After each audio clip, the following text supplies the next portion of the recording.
이른바 고발사주 의혹으로 재판에 넘겨진 손준성 대구고검 차장검사가 1심에서 징역 1년 실형을 선고받았습니다.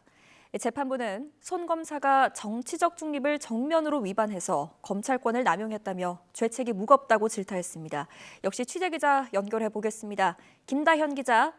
네, 서울중앙지방법원입니다. 네, 재판부가 손 검사의 혐의를 일부 유죄로 판단한 거죠?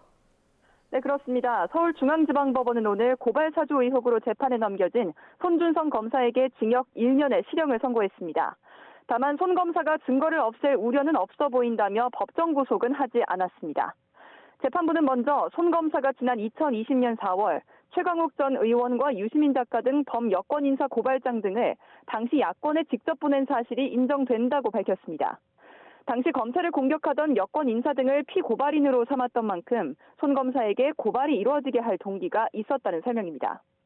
또 손 검사가 직무상 알게 된 실명 판결문 등을 전달해서 비밀을 누설한 게 맞는다며 검사로서 가장 중요한 정치적 중립을 정면으로 위반해 검찰권을 남용했다고 질타했습니다. 그럼에도 고발장이 수사기관에 접수되지 않는 등 실제 선거에는 영향을 미치지 않았다며 공직선거법 위반으로 처벌하기는 어렵다고 판단했습니다.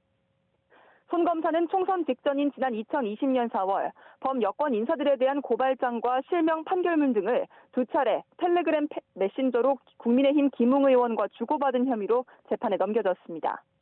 윤석열 당시 검찰총장의 측근으로 대검 수사정보정책관이었던 손 검사가 여권의 부정적인 여론을 형성해 총선에 개입할 목적으로 이 고발장을 작성했고 검찰 출신인 김 의원을 통해 당시 야당 측에 이를 전달했다는 내용이 핵심입니다. 공수처는 고발장과 판결문이 손 검사에게서 김 의원을 거쳐 제보자 조성은 씨에게 전달된 사실을 확인했다며 지난 2022년 5월 손 검사를 불구속 기소했습니다. 지난해 11월 결심 공판에선 손 검사가 윤석열 당시 총장을 비호하기 위해 국기문란 행위를 저질렀다며 징역 5년을 구형했습니다. 오늘 판결은 공수처가 직접 기소한 사건 가운데 처음으로 유죄가 선고된 사례이기도 합니다. 선고를 마친 후 손 검사는 취재진을 만나서 선고 결과를 받아들일 수 없다며 항소해서 다투겠다고 반발했습니다. 선고 결과 한 말씀 부탁드릴게요. 네, 항소해서 다투겠습니다. 법관이 이제 정치적 중립을 위반한 사건이라고 좀 지적을 하셨는데 여기에 대해서 어떻게 생각하시나요? 사실관계, 법리관계 다 수긍할 수 없어서요. 네, 항소해서 적극 다투겠습니다.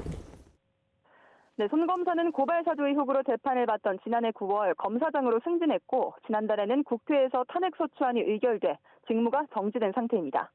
지금까지 서울중앙지방법원에서 YTN 김다현입니다.